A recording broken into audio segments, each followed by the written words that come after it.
Nacional. Matinal presenta La Entrevista, un espacio de análisis y discusión producido por YSUCA.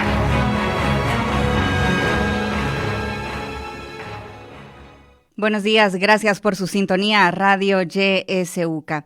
Esta mañana en este espacio de la entrevista hablaremos sobre el talón de Aquiles del gobierno. Se encuentra con nosotros el director ejecutivo de la Fundación de Estudios para la Aplicación del Derecho FESPAD, Saúl Baños. Le damos la bienvenida. Saúl, buenos días. Buenos días, Imelda. Mucho gusto. Un saludo a todas las personas que nos sintonizan. Muchas gracias por acompañarnos, Saúl. Quisiera iniciar consultándole, Saúl, cuál es su lectura sobre el rompimiento del convenio que fue suscrito entre la Fiscalía General de la República y la Comisión Internacional contra la Impunidad en El Salvador, CICIES, y la petición del rompimiento del acuerdo con la Organización de Estados Americanos, OEA, para que esta institución ya no siga funcionando en el país. Bueno, Imelda, con mucho gusto. Bueno, hay que quizás establecer un pequeño antecedente y recordar que en la oferta electoral que el presidente de la República, cuando era candidato presidencial, uno de sus temas insignias era la lucha contra la corrupción, porque planteaba que habían señalamientos serios en las administraciones anteriores en cuanto a no haber desarrollado la función pública de manera adecuada. Y él planteaba que iba a luchar contra la corrupción, a meter a la cárcel a personas que hubieran cometido esas actividades, esos actos, y prometió en sus primeros 100 días de administración de gobierno, de ganar la presidencia, por supuesto, que iba a establecer una comisión contra la impunidad acá en el país. Y bueno, ganó. Y empezó esa expectativa a crearse acá en el país con una publicidad bastante presente y que eso en la mente de la población iba generando esa expectativa que había posibilidad de que se procesara a personas que habían cometido actos de corrupción. Se estaban agotando los 100 días del presidente y no se daba la aprobación. Se generó un proceso de discusión en torno a que la constitucionalidad que podía tener esa comisión estaba en entredicho, sobre todo porque la Fiscalía General de la República tiene un mandato constitucional, tiene un asidero constitucional y no estaba claro cuál iba a ser la función de la CICIG. También había otra línea argumentativa en cuanto a que se estaban queriendo adoptar modelos de Centroamérica, particularmente el modelo CICIG en Guatemala, que había estado sobre la base de un convenio con la ONU. Entonces habían personas que planteaban que era mejor crear un convenio con ONU a darle mayor fortaleza a ese proceso. Y también estaba la posibilidad de que se siguiera el modelo de la MASIC, la Misión contra la Impunidad y Corrupción en Honduras, que en este caso estaba sobre la base de una relación, un convenio con OEA. Al final lo que predominó fue que se estableciera el convenio con la OEA. Pero también habían algunas oposiciones bastante válidas, ya me refería a ello, en cuanto a que había una percepción de que podía haber colisión con el mandato que tiene la Fiscalía General de la República. Y de si la CICIG que se iba a crear estaba sobre la Fiscalía o estaba bajo la Fiscalía. Recuerdo yo que el fiscal Melara hizo algunos planteamientos en contra de esa creación porque creía que estaba atentando contra la facultad que constitucionalmente tiene la Fiscalía. Luego creo que se informó mejor, conversó, dialogó y terminó aceptando el establecimiento de las CICIG bajo el convenio OEA. Así es como se estableció.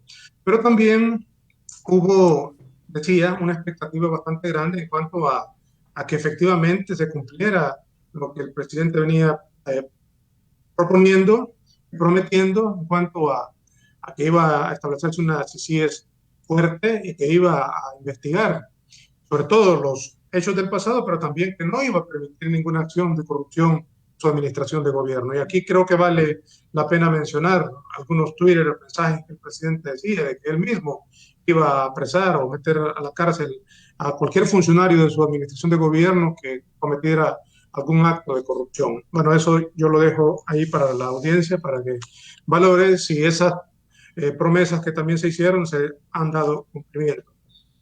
De ahí que sorprende cuando se establece un convenio con la OEA, porque no hubo ningún cambio legal interno y en buen salvadoreño, a mi modo de ver, el convenio con la OEA estaba pegado muy débilmente, estaba pegado con saliva. Y se estableció la misión, se instaló acá en el país, empezó a trabajar de manera bastante discreta, no se conocía mucho el trabajo que estaban desarrollando, transcurrió un año y durante ese año habían algunos anuncios de algunos casos que estaba investigando la comisión acá en el país, pero parecían que tenían un tinte político, porque únicamente se estaba anunciando que estaban investigando casos como el Chaparral, que al final de cuentas no se ha conocido nada sobre eso. Y posiblemente se estaba manejando un discurso distinto a lo que estaba haciendo la comisión. Debo decir que la comisión tuvo a bien, luego de que algunas organizaciones sociales como FESPAD y otras, estamos exigiendo conocer públicamente el trabajo que estaba haciendo la comisión. Fuimos llamados, tuvimos una reunión, se nos informó más o menos por dónde iba el asunto de investigación y se nos dijo que no se podía dar tampoco información porque su mandato sobre la base del convenio firmado mantenía mucha discreción, confidencialidad y que ellos estaban haciendo un trabajo y que lo iban a informar a la Fiscalía General de la República. Luego llegamos a abril y se le informó, y eso fue de carácter público, al fiscal general de la República, al señor Raúl Melara, de 12 casos de investigación que había realizado CICIG y que lo ponía a la orden de la Fiscalía General de la República para que sea esta, en cuanto a su mandato constitucional, y empezara los procedimientos que eh, podría considerar que se podrían judicializar. Eso fue en abril. Sin embargo, ya se tenía el resultado de las elecciones del 28 de febrero y de todos es conocido lo que sucedió el 1 de mayo. La destitución del fiscal general Raúl Melara, el nombramiento de la persona que está ocupando el cargo hoy en la Fiscalía General de la República, y no habían transcurrido ni 2 días, es decir, la actual persona que está al frente de la Fiscalía fue nombrado el 1, el 3, 2-3 ya estaba dando declaraciones de que iba a revisar el convenio con CICIG. Es decir, ya había una anticipación de criterio de parte de la persona que está ocupando el cargo de fiscal actualmente. Y bueno, después sucede que el presidente, bueno, el fiscal, perdón, el fiscal general de la República, primeramente, anuncia el rompimiento del convenio sobre la base de un elemento que sucedió un día anterior en cuanto a que el secretario general de la OEA, o al menos así aparece en los medios de comunicación, así aparece en las redes sociales, una fotografía donde el secretario general está sentado junto a el exalcalde de San Salvador, Ernesto Mason, y lo anuncian, y quiero ser enfático acá porque yo no he leído una comunicación oficial del secretario general, lo anuncian como que va a ser asesor de la OEA. Así, en primera línea, nos parece de que ser cierto eso era un desacierto del secretario general, pero no es suficiente, no era suficiente para que la Fiscalía General de la República tomara esa decisión. De ser cierto ese anuncio, de que el señor Mason iba a ser nombrado asesor de la OEA, por un lado, merece una discusión aparte, ¿verdad? Pero nos parece que, si es cierto, el secretario general de la OEA le sirvió en bandeja de plata una justificación al fiscal general de la República para que hiciera ese anuncio. Eso sí, no consideramos de que sea suficientemente de peso ese acto para anunciar el rompimiento del convenio. Y aquí traigo de nuevo el hecho de que el fiscal general de la República ya había anunciado de que iba a hacer una revisión a ese convenio. Y posteriormente aparece el presidente de la República en la misma línea que el fiscal general y también plantea del rompimiento. Es más, se sale de la Comisión Anticorrupción que El Salvador conforma en la OEA y bueno, estamos ante esa imposibilidad de que al menos esos 12 casos que presentó CICIG se puedan investigar y que también la CICIG pueda hacer su trabajo contra la corrupción acá en el país. Y con eso también, creo yo, se está allanando el camino para el gobierno para que esté haciendo las acciones que, como las están haciendo, bastante cuestionadas. Y por eso nosotros como FESPAD, en el informe que presentamos en el marco de los 2 años, los primeros 2 años de la administración del presidente Bukele, planteábamos que una, uno de los elementos del talón de Aquiles de este gobierno es justamente la corrupción. Y eso no lo planteamos solo nosotros como FESPAD, hay que relacionarlo también con la serie de hechos que se han dado, sobre todo durante 2020 en el marco del manejo de la pandemia. Ha habido un debilitamiento institucional de las instituciones gubernamentales que controlan al Estado. Es clave la forma en cómo han prácticamente inmovilizado el Instituto de Acceso a la Información Pública, que venía haciendo un trabajo bastante importante, quizás no el que merece el país que se haga, pero con bastantes avances en materia de acceso a la información pública, que a su vez permitía a la población peticionar información ante las oficinas de información y respuesta de cada una de las, o ir en los ministerios, en las autónomas, y de si no había posibilidad de obtener esa información y el ciudadano consideraba de que todavía podía apelar al Instituto de Acceso a la Información Pública, lo podía hacer. De tal manera de que en materia de acceso a la información pública se ha desmontado, se ha debilitado el aparataje institucional que se creó, tanto en oficinas de información y respuesta en las instituciones, los portales de transparencia inaccesibles o si están accesibles con una información bastante limitada, y el Instituto de Acceso a la Información Pública también optado, en donde el ciudadano, la ciudadana tiene imposibilidad de acceder a información pública. Otra cosa que tiene que ver con el acceso a la información es que hay declaratorias de información de cómo se ha manejado la cosa pública en el marco de la pandemia, de las compras que ha hecho el Ministerio de Salud, el Ministerio de Agricultura, y los funcionarios han reservado esa información y no es posible acceder a ella. Y aparte de eso, hay también otra línea de señalamiento de responsabilidades de estos funcionarios, como por ejemplo la lista de personas que aparecen en ese listado que algunos congresistas de los Estados Unidos solicitaron y que fue hecho público, vinculado a algunos funcionarios de la administración actual.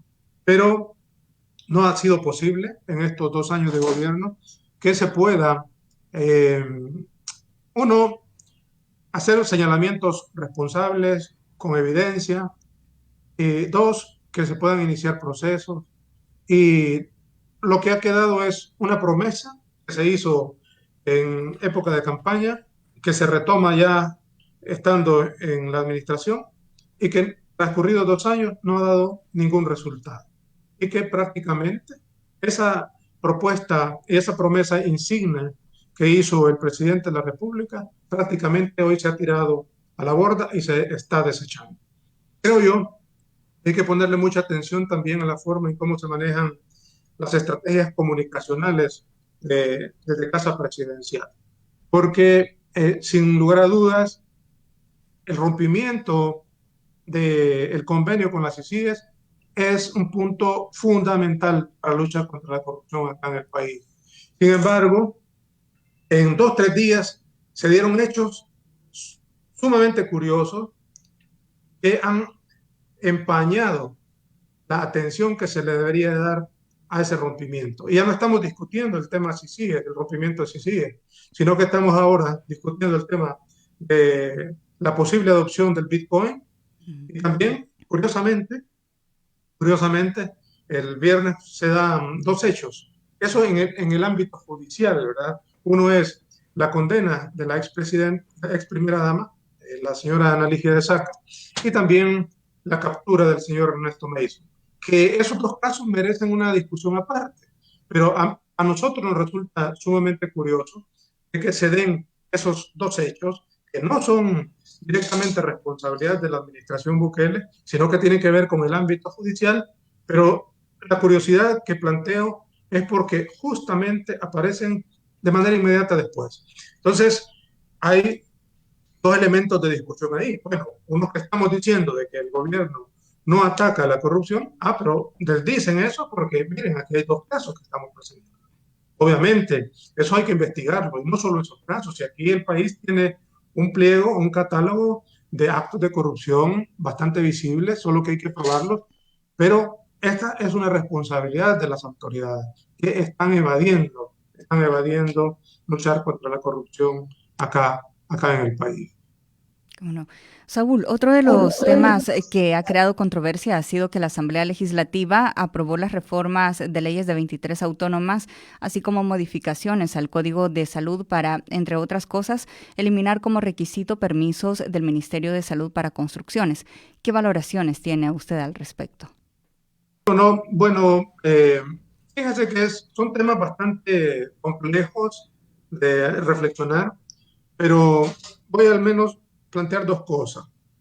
Uno, no es que esté todo malo, vamos a plantear eso, porque hay que tratar de ser consecuentes. Cuando estaban las administraciones de Arena acá en el país, en el gobierno, había una cooptación de las políticas públicas acá en el país y de la institucionalidad pública. Y una de los planteamientos, de los señalamientos que distintas organizaciones de derechos humanos, organizaciones sociales hacíamos, es que justamente las políticas públicas acá en el país, los planes quinquenales en esa administración de gobierno, surgían de los encuentros nacionales de la empresa privada, de nada. Eso por un lado. Ahí se citaban a los presidentes y se les entregaba un documento en donde, entendemos, se daban los lineamientos estratégicos de por dónde deben de ir la cosa pública acá en el país, dónde debía ir la cosa pública en el país. Y las organizaciones sociales no éramos atendidas ni tomadas en cuenta para delinear política pública acá en el país. Y eso era una profundización del modelo neoliberal acá en el país. Y también hay que decir de que, y creo que acá hay razón cuando el presidente dice, mire, la NEP no es todo el sector empresarial, creo que hay razón. Y sí ha habido un manejo predominante de la ANEP en las autónomas, en la representatividad de las autónomas. Y diría que no solo en las autónomas. Por ejemplo, para nosotros como FESPA ha sido de mucha discusión y de mucha propuesta y de mucha lucha el tema de las tripartitas acá en el país. Tripartitas son las entidades, se llaman tripartitas porque tiene tres partes: la empresa privada, el Estado y el sector trabajador. Y esas tripartitas son claves para la población. Uno es el Consejo Superior del Trabajo. Tiene que ver con la política pública, estratégica, a largo plazo, de cómo se da el tema laboral acá en el país. El otro es el Consejo Nacional del Salario Mínimo, que también tiene los mismos sectores representados. Y el INSAFOR, que también es otra entidad sumamente importante para la clase trabajadora acá en el país. Y debo aclarar de que el Consejo Nacional del Salario Mínimo y el Consejo Superior del Trabajo no son autónomos. En el caso de INSAFOR sí tiene esa figura, pero son entes tripartitos, y decía de que ha habido una cooptación de la empresa privada. Entonces, nosotros cuestionábamos eso y lo seguimos cuestionando porque la representatividad patronal en esas tripartitas es la que se ha opuesto históricamente aquí en el país para que la población, la clase trabajadora, tenga un salario mínimo digno en relación a cómo está la canasta básica ampliada acá en el país, y eso no ha sido posible. Y esa retranca de imposibilidad de aumentar el salario mínimo, de mejorar las políticas laborales, pasa por no solo el salario mínimo, sino que por todos los beneficios que debería tener la clase trabajadora. Quien se ha opuesto es la ANEP, y eso hay que decirlo así. Y también ha tenido una participación en las autónomas en donde hay representantes de esa gremial empresarial y han determinado las formas de cómo se manejan y cómo se administra la gestión pública en esas entidades. Entonces, en esa línea, creo de que está bien de que se abra la participación de otros sectores no representados en esa gremial empresarial.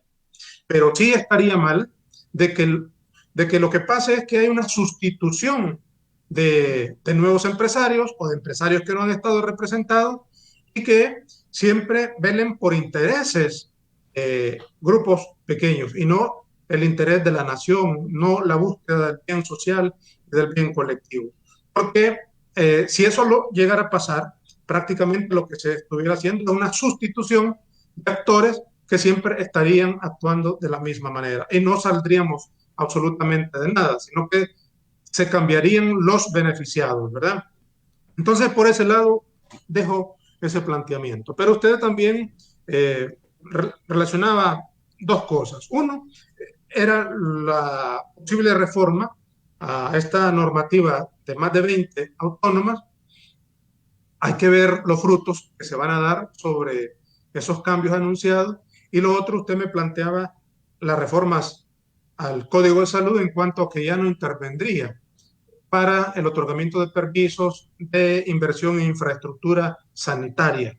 Más o menos así está el planteamiento. Esto nosotros como afectados lo agarramos y aquí mucho cuidado a la población que esté leyendo entre líneas, que esté atento, porque esto tiene vinculación con la ley que creó la Asamblea Legislativa, esta Asamblea Legislativa. El nombre de la ley es bastante largo y no me recuerdo, pero ha habido un nombre que se le conoce como Ley Alaví.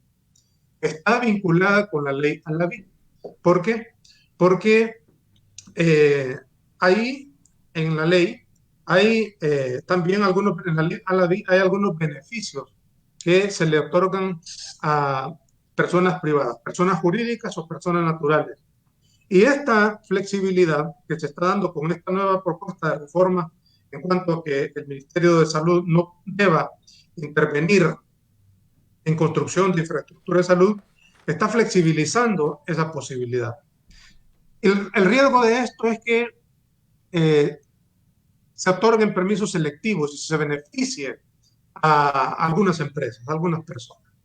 Hay que decir de que lo que concretamente se regula con esa intervención de salud es que, por ejemplo, y eso lo sabemos, un médico o un grupo de médicos que se asocia y que quiere instalar una clínica privada, tiene que reunir una serie de requisitos que esa infraestructura médica debe tener para garantizar la salud de la población. Sumamente importante. Un odontólogo o una odontóloga que quiere poner su laboratorio odontológico, su clínica particular, tiene que reunir una serie de requisitos que son bastante complicados. Yo he platicado con médicos sumamente complicados, pero resulta de que esa complicación y ese cumplimiento de requisitos es la participación del Estado para garantizar de que si yo voy a tratarme un problema dental, ese médico me garantice. Saúl, necesitamos hacer un breve corte en este momento. Por favor, al regresar nos continúa platicando sobre estas complicaciones que pueden tener todo este sector de médicos y cómo el Estado debe valorarlo. Celebra la vida junto a nosotros. YSUCA 91.7 FM.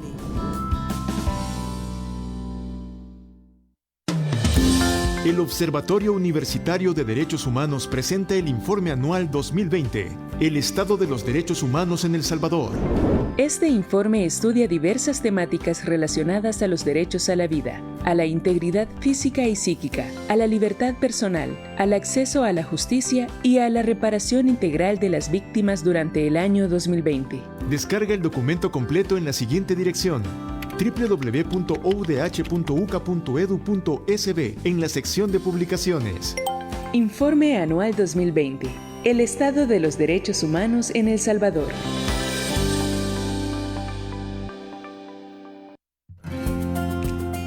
Ahora, cuidar su salud depende de usted. Evite tocarse los ojos, la nariz y la boca sin haberse lavado las manos o aplicado alcohol gel. Prevengamos el COVID-19. YSUCA, siempre con vos.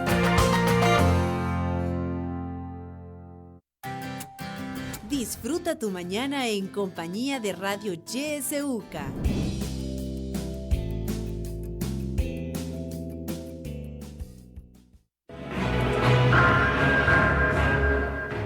Gracias por continuar en sintonía de Radio YSUCA. Esta mañana hablamos sobre el talón Aquiles del gobierno, el talón de Aquiles del gobierno. Está con nosotros Saúl Baños, director ejecutivo de la Fundación de Estudios para la Aplicación del Derecho, FESPAD. Saúl, usted antes de irnos a la pausa nos estaba planteando sobre las dificultades que se podían dar en el desarrollo para el otorgamiento de permisos del Ministerio de Salud para construcciones o para otro tipo de funcionamientos en el sector salud. Si nos puede continuar hablando sobre esto, por favor. ¿Cómo no, Imelda? Entonces decía yo que hay una relación entre las dos leyes. Bueno, la reforma para la nueva intervención del Ministerio de Salud en la inversión de infraestructura médica y la ley Alaví. Porque la ley Alaví plantea una inmunidad para las personas que atienden en el marco de la COVID, hay que aclarar, servicios de salud, pero se puede ampliar. Entonces aquí, por un lado, posiblemente se esté tratando de incentivar la inversión en infraestructura médica. Digamos que eso el país lo necesita, pero se está desprotegiendo el tema de la salud. Sabemos que aquí en el país también hay bastante mala praxis. Hay mucha mala praxis. Y el ciudadano estaría prácticamente vulnerable y sin posibilidad de tratar de reivindicar un daño, una afectación a la salud.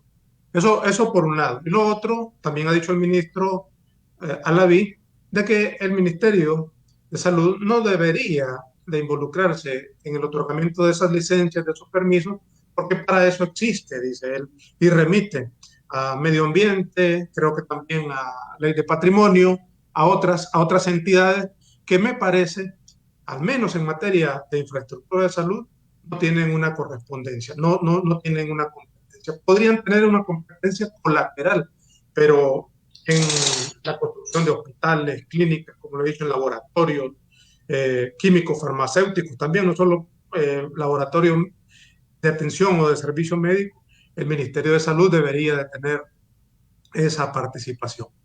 Y creo yo que es costumbre de los funcionarios de gobierno, de esta administración, de dar muy poca información a la población y abren un debate que posiblemente sea innecesario o sería innecesario si ellos informaran adecuadamente cuáles son las intenciones, cuáles son las pretensiones para generar un poco de certidumbre en la población.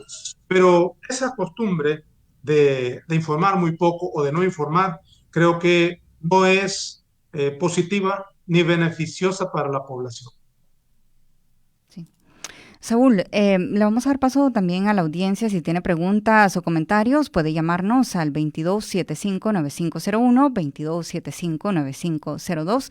También puede enviarnos sus mensajes de texto o de voz a través de nuestro número de WhatsApp, el 7571-2779. Estamos transmitiendo también a través de nuestra fanpage en Facebook, Radio YSUCA 91.7 FM. A través de este medio también usted puede participar, hacer sus preguntas o sus comentarios.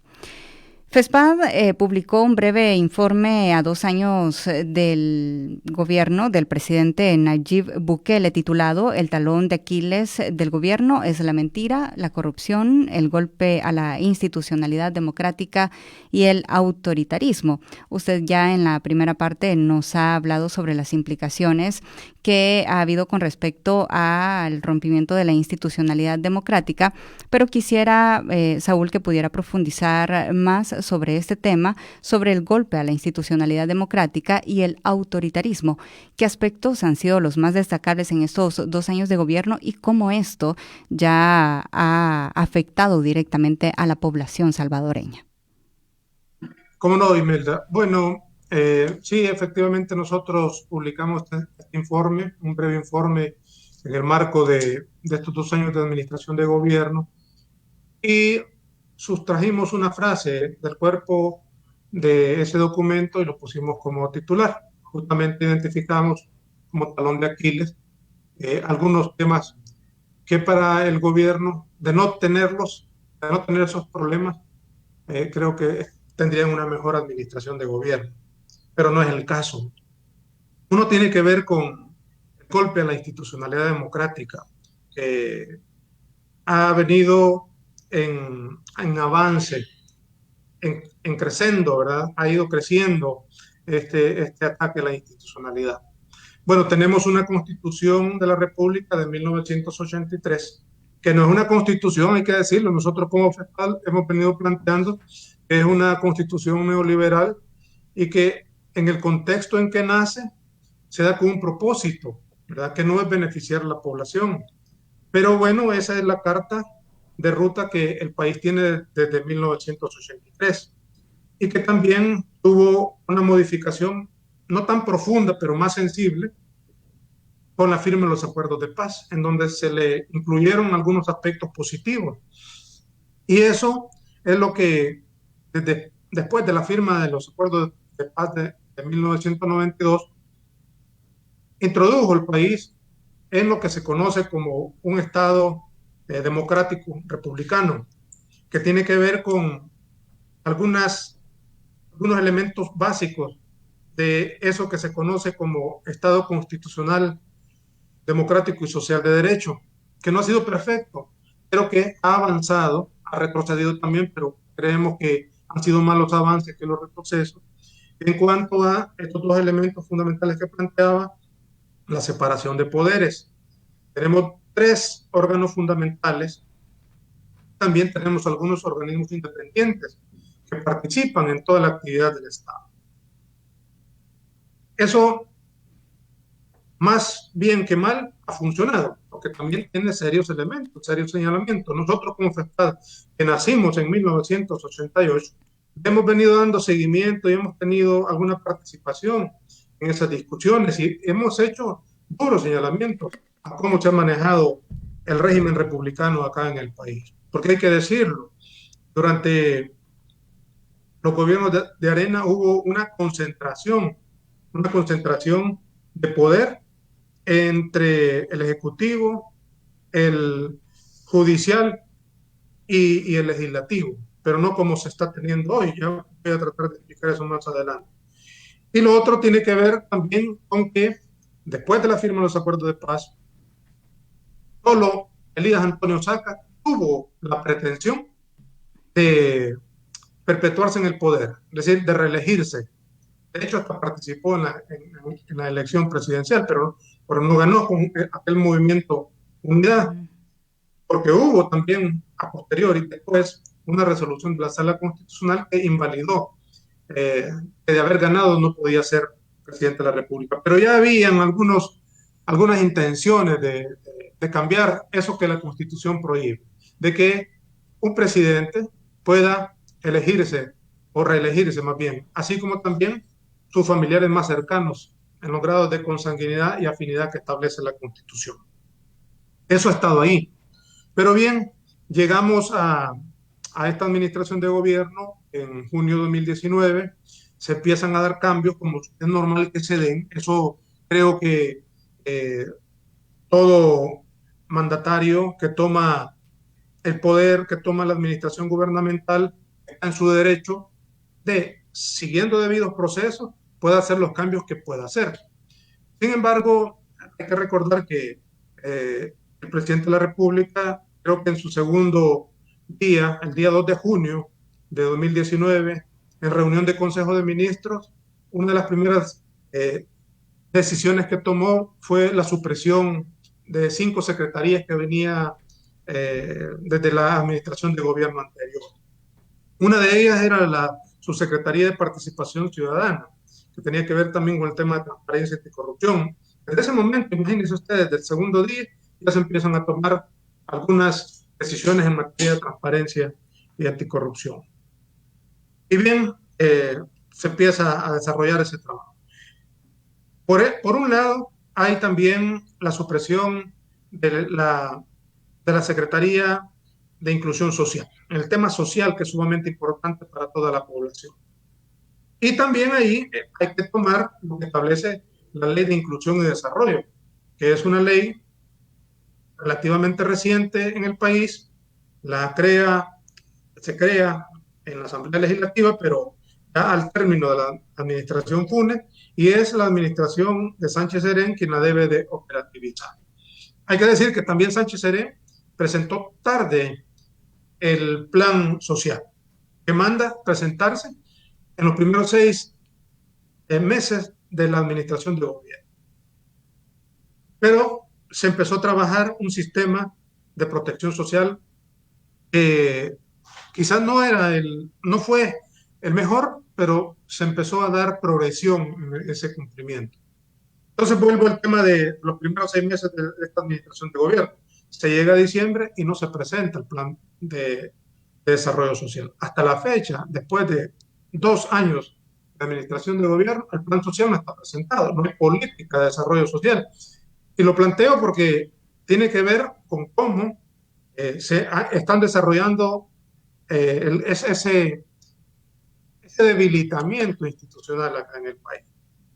Y bueno, llegamos a 2020 y todos creo que recordamos el tema de la toma de la Asamblea Legislativa el 9 de febrero, ese 9F que quedó marcado ahí en un momento de la historia del país, en donde hay una irrupción a la Asamblea Legislativa por parte del presidente, haciéndose acompañar de miembros del Ejército y miembros de la Policía Nacional Civil. Yo creo que es importante que esto la población lo entienda, porque fíjense que, Imelda, que una persona profesional que yo conozco me hace el comentario después del discurso de 2 años del presidente en la Asamblea Legislativa, y me dice: mira, yo no sé por qué ustedes como FESPAD protestan si hoy vi más militares que el 9 de febrero. Ciertamente lo había, pero la motivación era la distinta. Porque no es igual que alguien llegue de visita a su casa y que usted le abra las puertas y que sea de carácter público, a que alguien llegue y le bote la puerta, le force la puerta para que usted no le da autorización. Porque eso que pasó el 9 de febrero es eso. Pero es importante que la población vea esa diferencia, ¿verdad? Entonces vuelvo nuevamente al 9 de febrero. Ahí se da un golpe a la institucionalidad democrática. Ese hecho fue eso, justamente una intención de irrupción a facultades que tiene un órgano legislativo. Y luego se viene la pandemia en marzo. Y aquí hay una discusión de si la administración Bukele ha sido eficiente en el manejo de la pandemia. Aquí hay que también valorar de que no importa qué fin haya tenido, si los medios son cualquiera que se puedan tener. Es decir, lo que estoy tratando de parafrasear es una frase que dice que para el gobierno el fin justifica los medios. Hay que recordar que durante la pandemia hubo el establecimiento de un estado de excepción, el establecimiento de estado de emergencia, una hiperproducción de decretos ejecutivos que, de acuerdo a la pirámide jerárquica del derecho, no tienen más valor que una ley producida en la Asamblea Legislativa, pero en la práctica sí la tuvo. Incluso se vulneraron los derechos que conforman el núcleo de derechos fundamentales, aún cuando ya no se tenía el estado de excepción, sino que se aplicaban las leyes de emergencia. El establecimiento de control militar a un problema sanitario, los cordones militares que se establecieron en los distintos municipios, también las acciones arbitrarias, discrecionales contra la ley, de las personas varadas, las personas que se mandaron a confinamiento, que fueron miles de personas, las capturas arbitrarias que se tenían. Y sobre todo, teníamos una sala constitucional que trataba de generar control constitucional para que esas arbitrariedades no se dieran.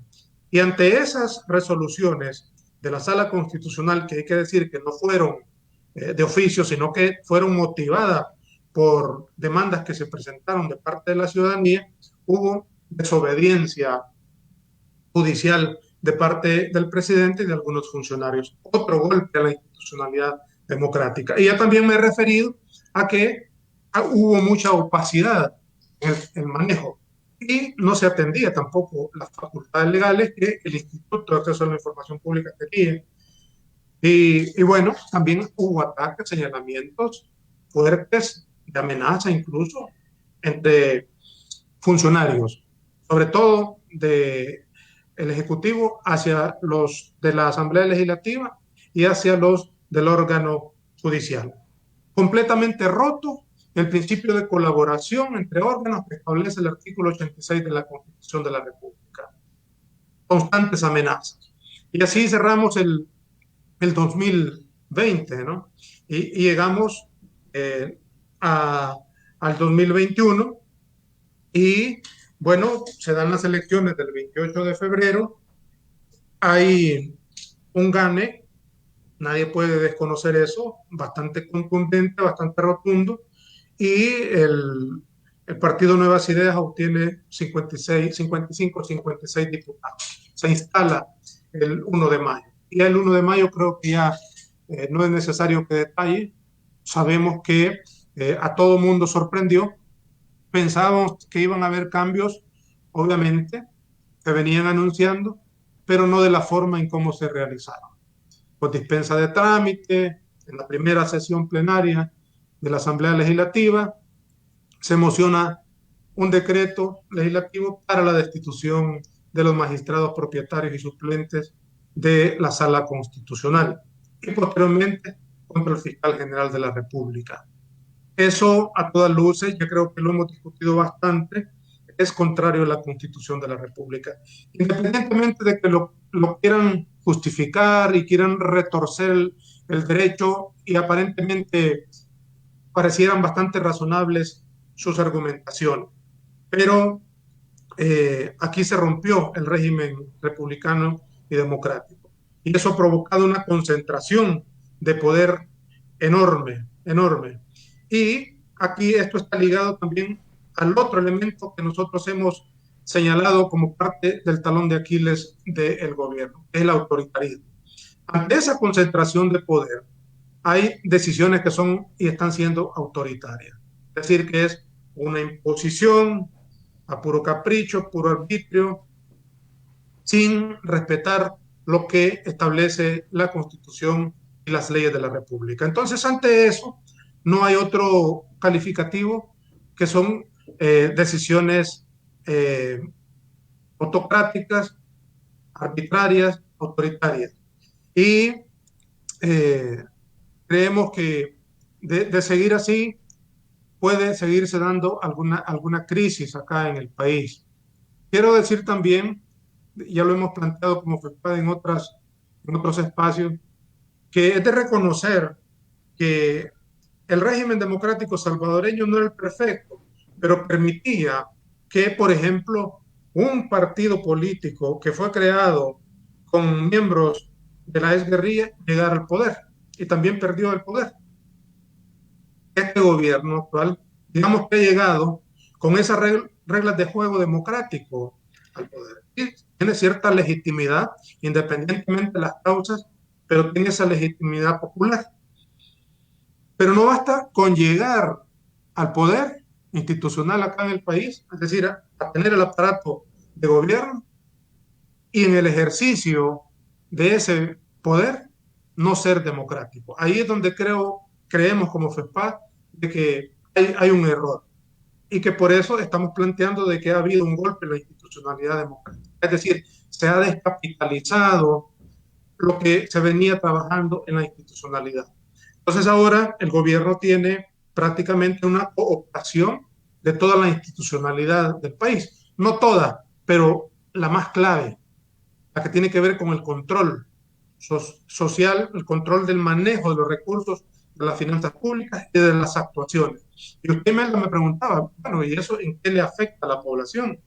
Bueno, mire, vamos a ir quizás al terreno donde la institucionalidad del Estado no está presente en una zona rural del país, en donde hay miembros de la policía y en donde hay miembros del ejército, hay jóvenes que habitan en esa comunidad. Pues resulta que acá los jóvenes están bastante estigmatizados, lamentablemente, pero no todos los jóvenes, sobre todo los jóvenes que están en comunidades empobrecidas, barrios populares, porque aquí históricamente se ha perseguido la condición y no la acción de los jóvenes, es decir, lo que aparentan o lo que para un agente de autoridad este joven puede ser delincuente o no, lo detienen. Y los procedimientos, algunas veces, ¿verdad? ¿No? Porque hay que reconocer que hay policías que sí ejercen una labor apegada a la ley, pero hay otros malos elementos que no. Y de esos, como FEPA, tenemos muchos registros. Pues a los jóvenes los requisan golpeándolos.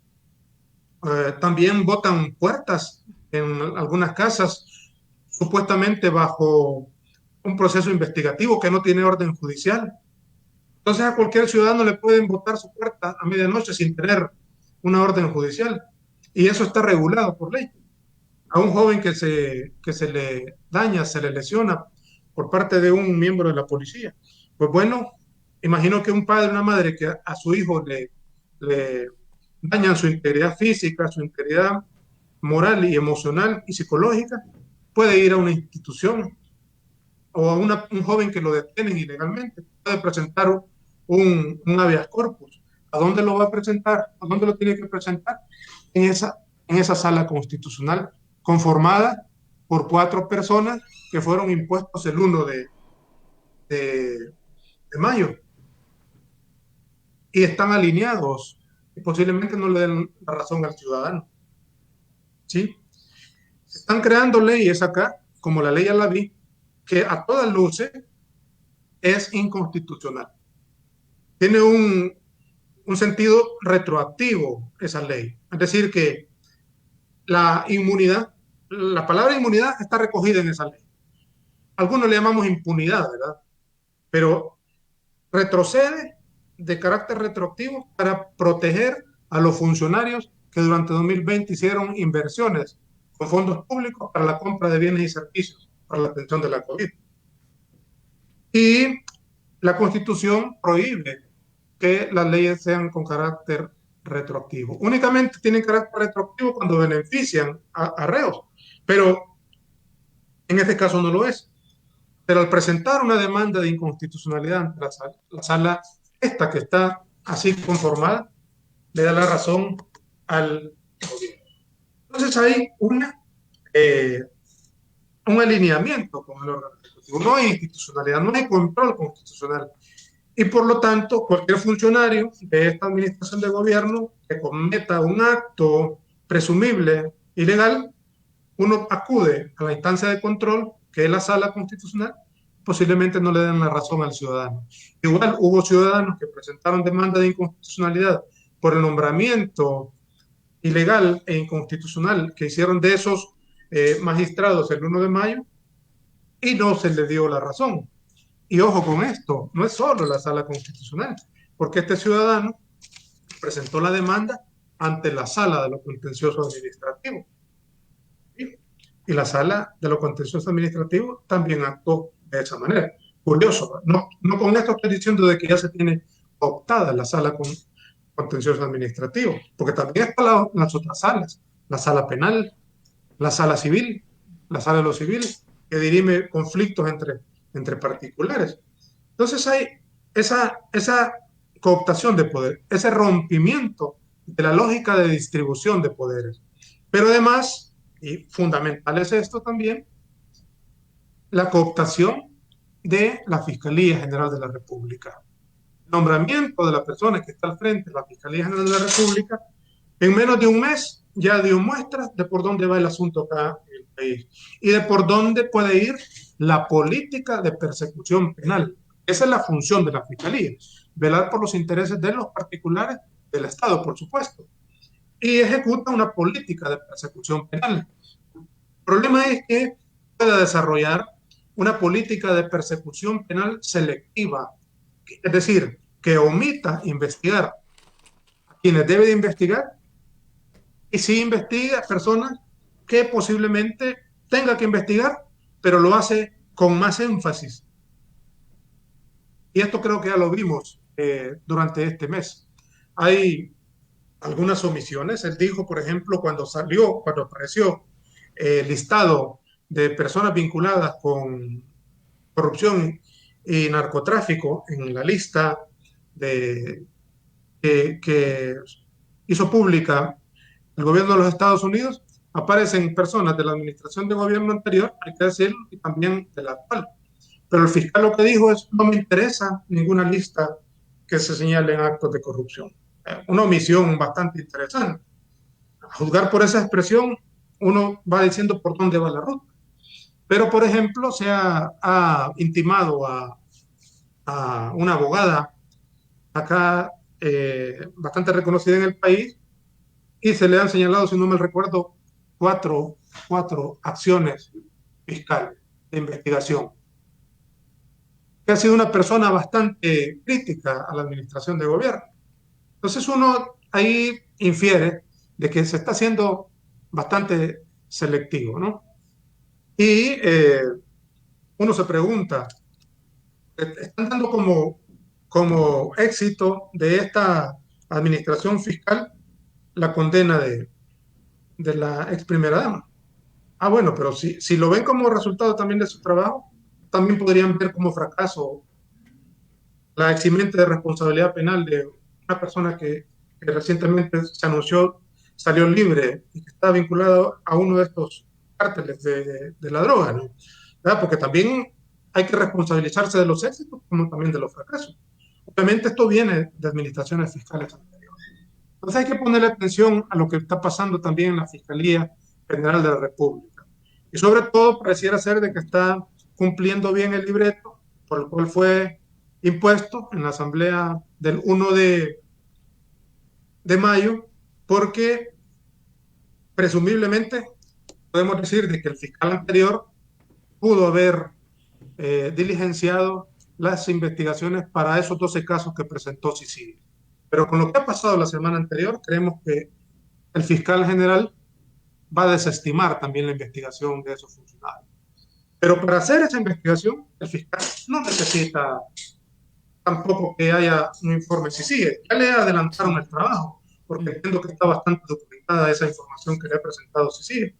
Pero va a investigar el fiscal general de la República todo lo que es indicio. Sí. Pues eso es lo que va a ir determinando o asegurando cuál es la política fiscal del que está enfrente de esa institución tan importante. Y también, Imelda, Sí. el Instituto de Acceso a la Información Pública es sumamente importante, del cual más adelante podría.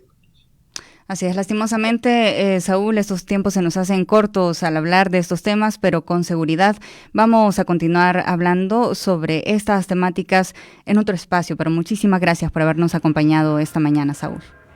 Cómo no, Imelda, muchas gracias a Radio YSUCA, a usted. Un saludo a todas las personas que nos escucharon, nos vieron. Muchísimas gracias por su tiempo. Gracias también a todas las personas que estuvieron en sintonía de este espacio de la entrevista. Recuerde, mañana siempre otro tema de su interés a partir de las 7 de la mañana. Sigan la buena compañía de Radio YSUCA. Buen día.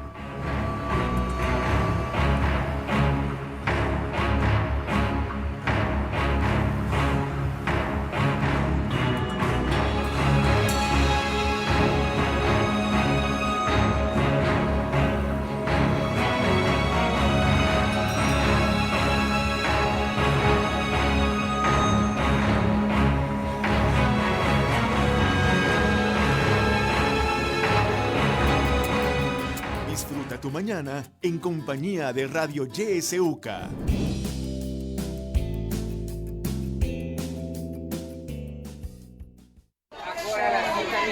Mire, Juanita, ¿y usted ha escuchado hablar de la Contraloría Ciudadana y la participación política? Ay, no, niña Laura, yo en eso de política no me meto, no. Ese es el problema, niña Juanita, porque yo fui